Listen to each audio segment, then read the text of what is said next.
Welcome to Your Need to Know. I'm your host, Catherine Reed, and tonight we're going to be talking about Jazz for Justice. This is a very interesting nonprofit, and it's also an annual concert, not only here in Fairfax, but at locations across Virginia. Joining me tonight is one of the co founders of Jazz for Justice, Edward L. Weiner, Esquire, and the executive director, Shannon Gunn. Thank you both so much for joining us here tonight. Thank you for having us. Thank you. So this started obviously 20 years ago, Ed, and it's a very interesting story how you had this aha moment at the intersection of where justice gaps and a legal foundation and jazz studies all came together in the perfect storm of your aha moment. So share with our viewers a little bit about what happened. How did this concert get started? Well, it started because my wife and I attended a performance at George Mason University with our two daughters, aged 5 and 6 at the time. They were invited by their music teacher, piano teacher, who said, "Come to a free concert." We went to the Harris Theater, which holds, I believe, 800 people. The performance was magnificent, but there were more people on the stage than in the audience.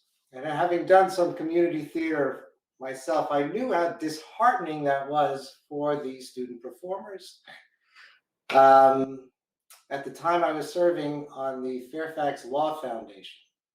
And the very next day, we were at a meeting and someone was saying, "We need a fresh idea for a fundraiser." I thought, there's a large legal community in Northern Virginia, and we could pack that concert hall.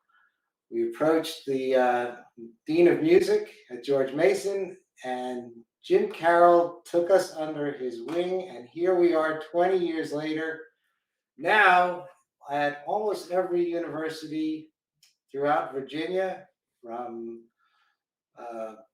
we're down in Mary Washington, Fredericksburg just had theirs this past weekend. VCU. Christopher Newport, VCU, Charlottesville. and Charlottesville. So we're pretty much throughout the state. Well, it is an interesting collaboration with Jim Carroll, who is the founder of Jazz Studies at George Mason University. I was aware of that program. I wasn't necessarily aware of when it had started or the fact that his program was collaborating to create this wonderful annual event. So, Shannon, I guess you came on board about 2017 as the program manager and now as the executive director. Give us a little bit of background about how this has grown from 2001 when it was an idea after a concert to what it is now when you're in so many universities spread across Virginia. Well, it has definitely grown, especially even this year coming out of the pandemic. It's amazing to see the number of concerts continue to happen and then additional ones are added. And so we're very thankful for our partnerships with all of the different legal organizations as well as the universities. We have partnerships with Legal Aid Works, Greater Richmond Bar Foundation, the Charlottesville Area Legal Services Area, Central Virginia Legal Aid Services. I also have to write these things down because each different organization has a different location and different stakeholders. And we just started a new concert series or annual concert in Falls Church in partnership with Legal Aid Justice Center. And so it's really exciting. We may even have additional concerts coming up even after this one that we're still in the works or sort of planning out right now. So it's really amazing to watch it continue to grow. So I want to make sure that people know to go to your website, which is jazz, the number 4, justice, jazz for justice with 4 in the middle, .com, because that's where you'll find out where these concerts are happening.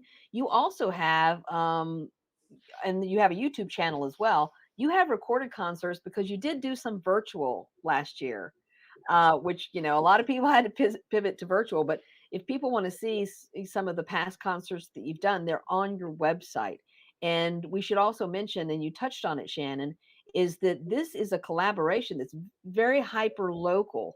So when it started, it was GMU, which they now go by Mason, and the Fairfax Bar Foundation. And now that you're moving around to different parts of Virginia, it's different collaborations, and it goes to not only the legal aid services, and I do want Ed to talk about these justice gaps and how you saw the potentiality, but it also supports jazz studies, and it also supports educational and service-based programs. So Ed, give us a little bit of insight into how you saw how this was all going to work for everybody involved. Well, Catherine, you really hit on it. And that's at the key of our success because this is such a win win for the many different spokes of this wheel. So, first, at the core of our mission is getting the word out about the justice gap. And it is amazing how, when we start talking to people and telling them we're raising funds for legal aid, a lot of people, their mind automatically goes to public criminal defenders. Because we all watch television, and we all see when someone gets arrested, they say that famous line now that's part of American law: if you can't afford a lawyer, one will be appointed to you. That is not what we fund. Legal aid gives legal assistance to good, honest people who need to be represented. They have a valid claim, but they need help with our maneuvering and navigating our legal system.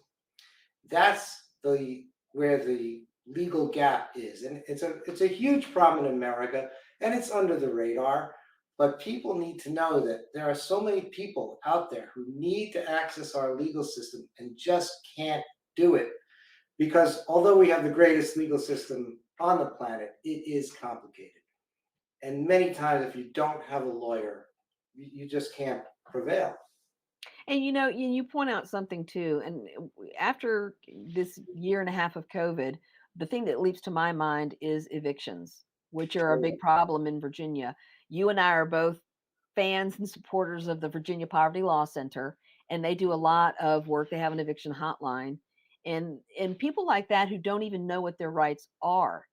People who are locked out of their apartment and don't know that they have any recourse or how to access the recourse or don't have money or resources. These are some of the people that you're talking about who do have legal rights. They just can't access the court system because they don't have anyone to help them navigate the filings and the court dates and what they need to bring. And so, I do hope our viewers will understand that. And that's just one example. There are gaps in justice where we do have a wonderful legal system, but there are people who do not understand how to access it. And so, going back to how you saw way back 20 years ago that you could serve the purpose of raising funds for philanthropy to promote the rule of law and education and legal services, but also jazz studies. So, you mentioned that your daughters took piano and it was their piano teacher who said, come to this concert. And you're like, oh my goodness, these students are playing to an empty auditorium. I did theater too. It's the worst. So now you're basically, you're also helping jazz studies. So tell us a little bit about that. Well, and that's the great joy. Again, that's another spoke to the wheels that we are committed to jazz studies and bringing in students of jazz. And so many of these, the monies that we raise at different universities, some might use it just to buy instruments, some might use it to fund scholarships. But we didn't realize at the time that we were also not only reaching university college age students, but because we reach down to the high schools and we give, probably more than 100 tickets to high school students who are interested in jazz. So it just keeps growing and multiplying. And in fact, that is how Shannon herself first heard of Jazz for Justice. She played in the Jazz for Justice as a student. Wow. That is so cool, Shannon. So you went from I played in a concert for Jazz for Justice and now you're the executive director. What did that look like? Well, I actually was really impressed by Jazz for Justice when I came to Mason back in 2009. And I noticed something different about George Mason as compared to the other schools. And I happened to meet Ed at a conference. He was there with the Mason students. I think that was 2016 or something. And Jazz for Justice had inspired me so much that I actually created my own fundraiser in a similar business model. And I was like, I'm really interested in this. And he was looking for help. So I was like, okay, I would love to help out. And so I have a passion for this. I really believe in the mission of the nonprofit. And I am very thankful for the opportunity to work with Jazz for Justice. And you had shared with me earlier, Ed, about the fact that when you actually explained early on in this piece to the young musicians what the event was that they were playing for, they felt somehow they felt agency, and they sort of felt empowered, and they sort of felt like they were doing important work. And that was a wonderful story that you told about how sincere they were about wanting to support, not just with their music, but to support this fundraiser. That's the thing, because we're reaching young musicians, college freshmen, and now we're reaching down into the high schools because they're coming to see the concert. So a college musician has played in concerts probably since sixth grade, throughout junior high, high school. And we explain to them how their music is actually really affecting social good and people's lives. And if people can go to our website, we have great testimonials of the people whose lives have been helped by Jazz for Justice through the assistance of pro bono's attorneys and legal aid. We also have testimonials on the website of the students whose lives have been touched by Jazz for Justice. And that's what I mean by this thing is such a full circle.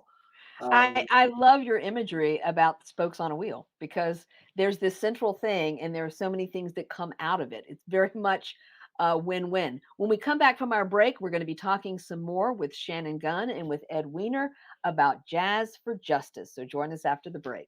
As they head toward the finish, Warren has built a substantial lead and headed for her 4th gold medal. She's ahead of the world record pace by at least half a second, and she... Oh, wait, what's she doing? I think she's doing a headstand. Why would she do that? She's stopping. She stopped. I've never seen She was so anything close to like the this. finish, and she stopped. I mean, I don't know what she's thinking. unbelievable.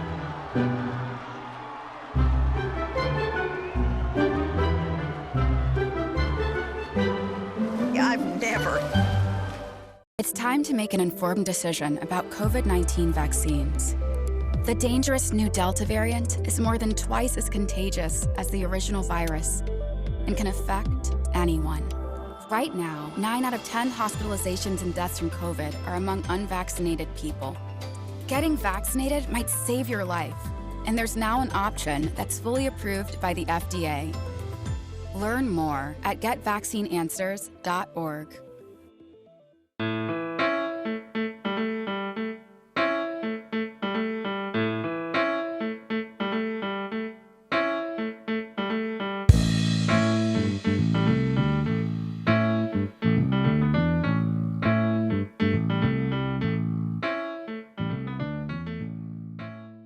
Welcome back to Your Need to Know. I'm your host, Catherine Reed, and tonight we are talking with Shannon Gunn and Ed Weiner of Jazz for Justice. It is both a nonprofit organization and it is a concert, an annual concert that now takes place in several different places on university campuses around the Commonwealth of Virginia. Thank you both so much for being here. I'm very excited about the fact that Saturday, November 20th will be the 20th anniversary of Jazz for Justice on the Mason campus. You also have concerts at campuses around Virginia, and people can go to your website to find out about that as well. So it's part of your model, because this is a fundraiser. We should remind people that you're raising funds for jazz studies and for legal service and for education and for a lot of things that are worthy of support and attention and resources. But talk a little bit about your sponsorship model, because sponsors have been an important part of this. Absolutely. So tell us a little bit about who some of those folks are. Sure. So again, through the legal community, we started reaching out first to law firms in Northern Virginia, and the lawyers came on board, and it was great. And then we started reaching out to associated industries, so the banking industry. This year, our major sponsor for this year's concert is Main Street Bank, a local bank here in Northern Virginia. They've been great. They've been with us all 20 years, but this year they are our keynote sponsor, and we owe them a great debt. But everybody's been very enthusiastic, and each year has been building. And I think people really are now to the point where they're looking forward to the concert. We've put on things that make Jazz for Justice a little unique. One, we have a jam session after each concert. A lot of fun. People bring their instruments. People you just saw on stage will now come down, and amateur musicians can play with these very talented musicians. That's a lot of fun. We also started selling hats. Yeah, I see your shirt there, Ed. I see your shirt there with your logo on it. It's a We have very our lovely shirts. logo. And people started buying our merchandise, and this started absolutely spontaneously. We weren't looking to do this, but people would go on vacations and just, hey, here's a picture of me in front of the Eiffel Tower wearing my Jazz for Justice hat. Hey, here I am at the Great Wall in China wearing my Jazz for Justice shirt. So we started a contest. Send us your shirts, your hats with you in it. Tell us where you are, and we make a prize every year. Who's from the furthest location? People have gotten very creative. We have some underwater pictures from the Red Sea. We had someone send a package of seeds that went to the moon that were wrapped in Jazz for Justice. Wow. Okay, hard to beat that one. I think we have a winner chicken dinner with that one. Seeds to the moon. That's incredible. And that's such a great community engagement sort of aspect to this between concerts. I love this idea of having people engage by wearing their merchandise for Jazz for Justice. So tell us a little bit more, Shannon, about how you actually put this together. Like, when you go into, let's say, Christopher Newport University, and you're looking around for sponsors on the ground there, how is it like doing it from scratch every time you move to a new location?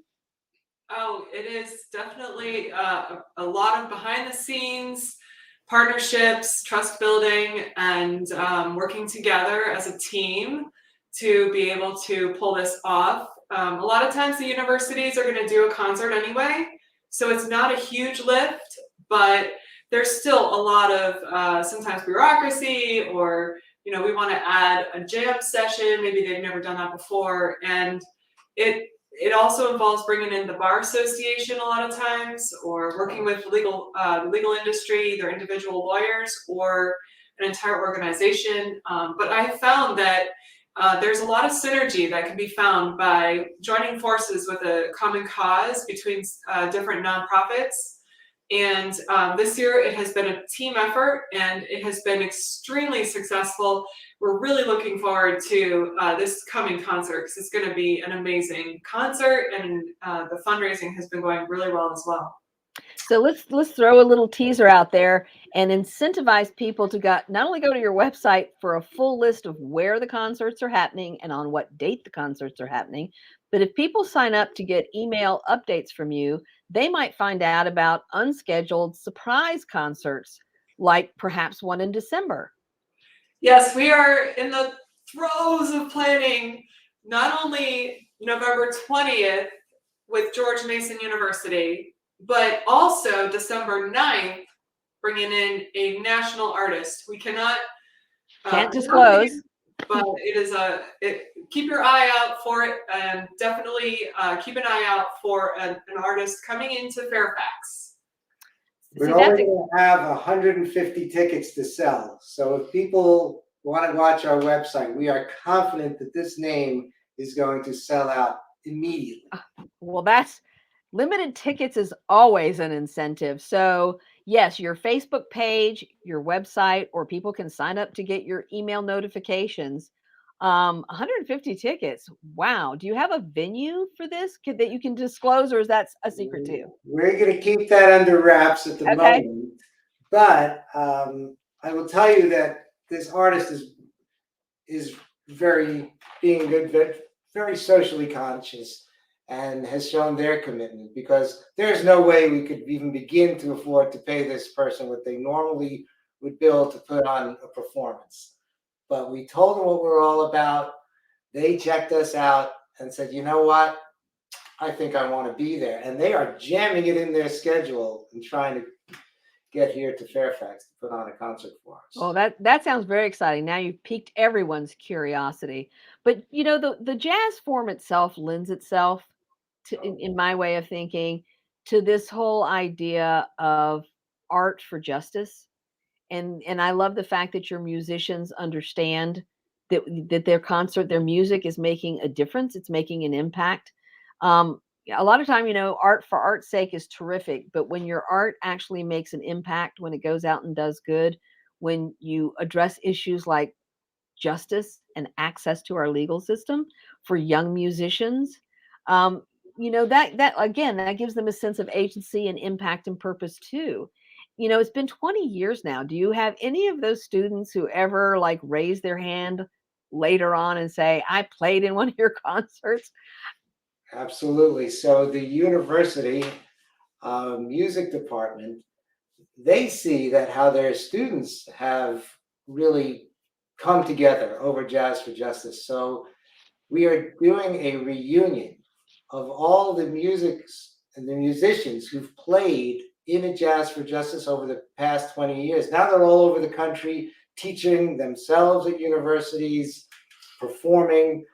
They are all coming in for this concert on November 20th and having their own reunion. So the tentacles just keep going and going, and it's really going to be a lot of fun. We have the provost of the university, Mark Ginsburg. He's going to be a guest conductor. That's going to add to the fun.